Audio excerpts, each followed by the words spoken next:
Hello my dear subscribers, ఆ శివయ్య అనుగ్రహం నా సబ్స్క్రైబర్స్ అందరికీ ఉండాలని ముందుగా మనస్ఫూర్తిగా కోరుకుంటూ, మీరందరూ శివరాత్రిని ఎలా సెలబ్రేట్ చేసుకున్నారో, నేనైతే నా శివరాత్రిని ఎలా సెలబ్రేట్ చేసుకున్నానో మీ అందరికీ ఎక్స్ప్లెయిన్ చేస్తాను రండి.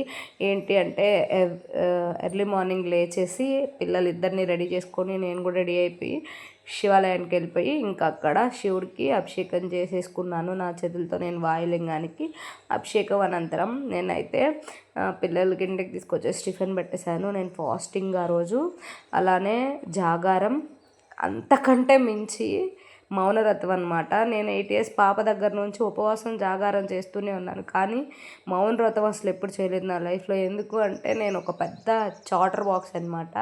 నన్ను స్కూల్లో చాటర్ బాక్స్ అనే పిలిచేవాళ్ళు, అంటే వాగుడుగాయి. అలాంటి నేను మౌనవ్రతం చేయడం అంటే భూమి కంపించిపోద్దేమోనని నా చుట్టూ ఉన్న వాళ్ళందరికీ డౌట్ అనమాట. కానీ నేను మౌనవ్రతాన్ని సక్సెస్ఫుల్గా కంప్లీట్ చేశాను.